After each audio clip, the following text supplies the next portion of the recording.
Hello. Welcome to our presentation about the performance of a corrugated carton. Corrugated cartons are primarily used as a secondary packaging medium and are also known as shippers. As in all types of packaging, its main purpose is to protect its contents.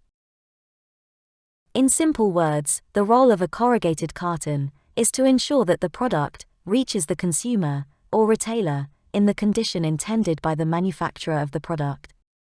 In order to ensure this, the carton goes through a lot of planned and unplanned stages or conditions. The first and longest stage in a life cycle of the package is storage. This is where it spends almost 90% of its life. The carton are stacked and stored in warehouses or godowns.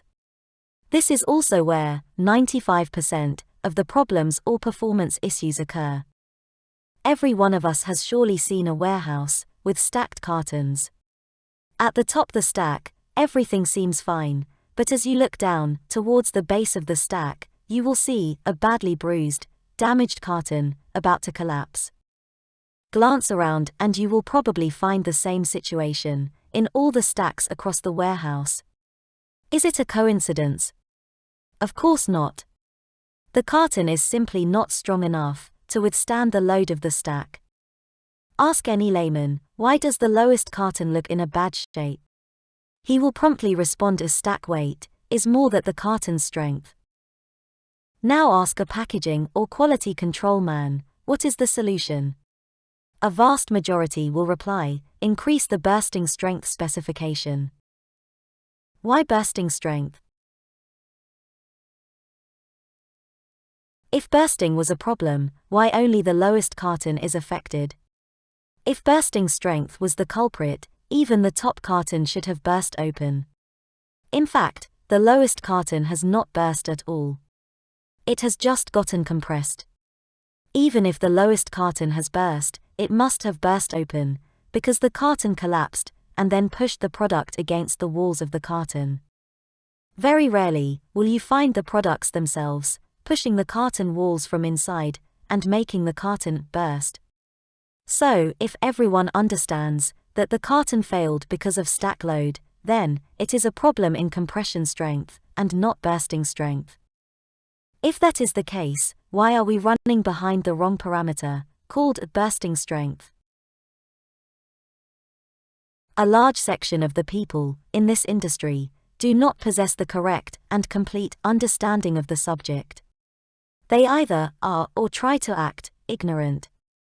They will follow what is being done for the last 50, 60, 70 years and will resist any change in their systems. Then there is a class of people who are running the industry with incorrect and partial information. I dare say that these people with partial knowledge are more dangerous than the totally ignorant ones. Another segment of people exists who understand the issue very well, but will not want to go against age-old practices of the industry. Example: a packaging professional who is a consultant to the company will not try to change their age-old practices. He may think, what if the management does not like my idea, and I lose the contract?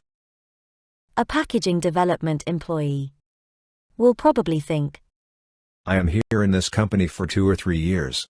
Why should I bother to go against the trend? A corrugation unit owner will say, I know how to improve the quality, but why bother? The buyer is giving me wrong specifications. And I am supplying whatever he wants. Let it be the way it is, for as long as possible. I wouldn't say these people are totally wrong. After all, who would want to swim against the current and bring in new ideas? Who will do all the explanation work? And the bottom line is, why fight the system? Everybody loves bursting strength. Testing equipment suppliers love bursting strength because it sells like hot cakes. Corrugation factories love bursting strength because the equipment is small and cheap. And more so, because it is easier to manipulate. The buyers are either ignorant or are not willing to bring about a change. No one is willing to put the foot down and say, "Hey, you have fooled me enough, give me real quality. Give me performance-based quality. Give me stack load capacity or compression strength." Smarter companies worldwide have already dumped bursting strength and adopted edge crush test and box compression test as a better representative of box performance quality. Why are you still following the wrong parameters? This presentation was brought to you by PackTest Machines Inc. Keep watching for more such videos.